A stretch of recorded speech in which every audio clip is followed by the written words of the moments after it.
नवनिर्मित cricket stadium, जिसका आज से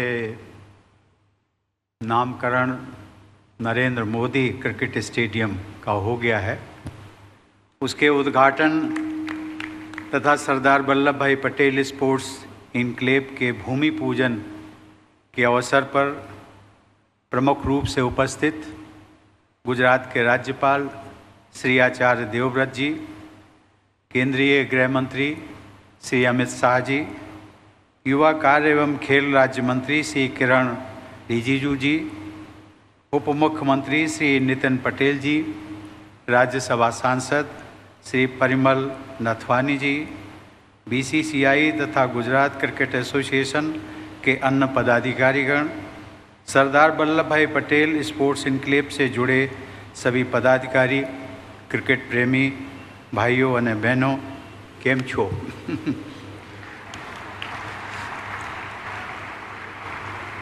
गुजरात क्रिकेट एसोसिएशन द्वारा निर्मित વિશ્વના સૌથી મોટા ક્રિકેટ સ્ટેડિયમનું ઉદ્ઘાટન કરીને મને ખૂબ આનંદ થયો છે.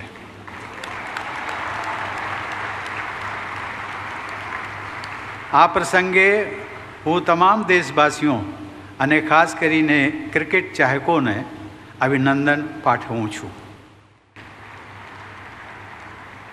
यह एक उल्लेखनीय सुखद संयोग है कि लगभग 4 दशक पूर्व मोटेरा में निर्मित पहले क्रिकेट स्टेडियम के निर्माण के शुभारंभ के समय मेरे पूर्ववर्ती तत्कालीन राष्ट्रपति ज्ञानी जेल सिंह जी यहाँ आए थे और इस स्टेडियम निर्माण के पूर्ण होने तथा इसे राष्ट्र को लोकार्पित करने का सौभाग्य मुझे आज मिला है.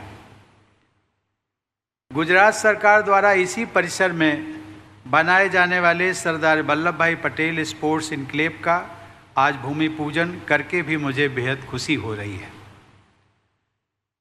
मोटेरा स्टेडियम को वर्तमान स्वरूप प्रदान करने वाले गुजरात क्रिकेट एसोसिएशन के सभी पदाधिकारी, एजेंसी तथा सहयोगी विशेष सराहना के पात्र हैं.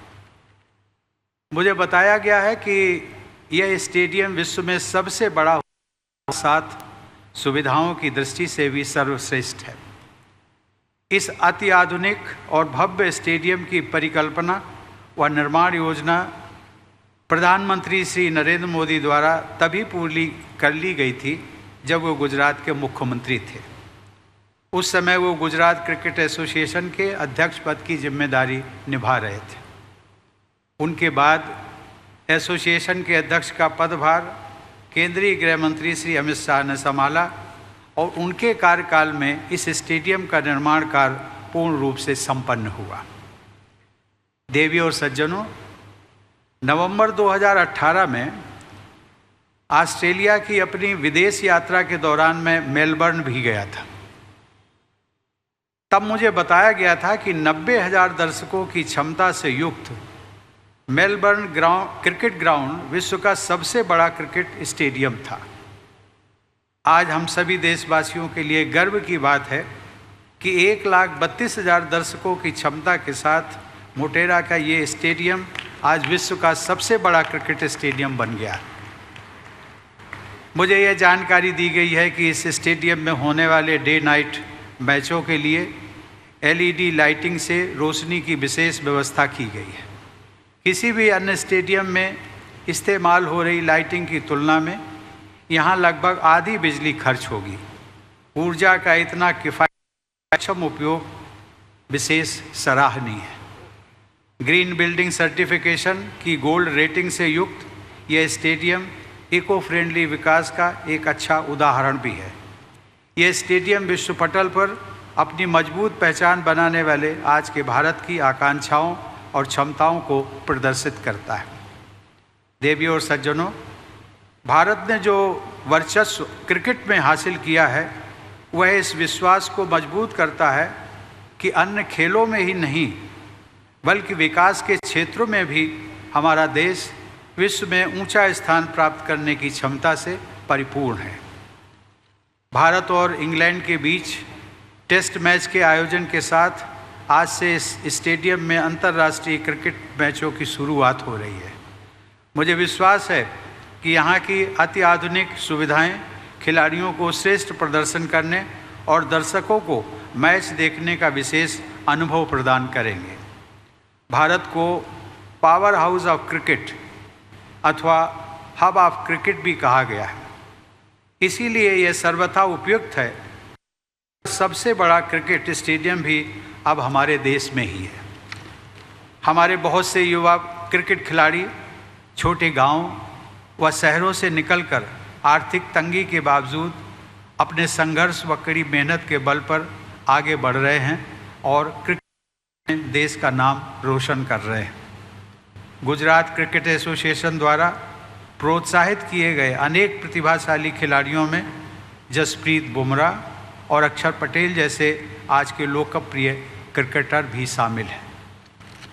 देवियों और सज्जनों, अन्य खेलों की अंतर्राष्ट्रीय प्रतिस्पर्धाओं में भी हमारे युवा बेहतरीन प्रदर्शन करने की क्षमता रखते हैं। इसके लिए ज़रूरी है कि हम क्रिकेट की तरह अन्य खेलों के लिए भी खिलाड़ियों को विश्व स्तरीय इंफ्रास्ट्रक्चर उपलब्ध कराएं। इस स्टेडियम के परिसर में ही अंतर्राष्ट्रीय स्तर का स्पोर्ट्स इनक्लेव बनाने की पहल के लिए मैं गुजरात सरकार को बधाई देता हूं। मुझे बताया गया है कि यह स्पोर्ट्स इनक्लेव एक मल्टी स्पोर्ट्स वेन्यू के रूप में खिलाड़ियों के लिए उपयोगी सिद्ध होगा तथा राष्ट्रीय खेलों और एशियाड जैसे अंतर्राष्ट्रीय आयोजनों की मेज़बानी की सुविधाएं भी प्रदान करेगा।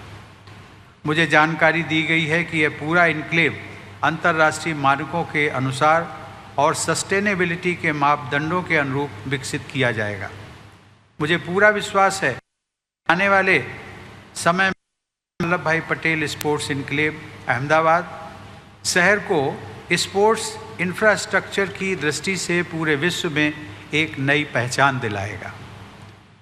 श्री ने गुजरात के मुख्यमंत्री के अपने कार्यकाल के दौरान राज्य में खेल कूद को काफ़ी प्रोत्साहन दिया था।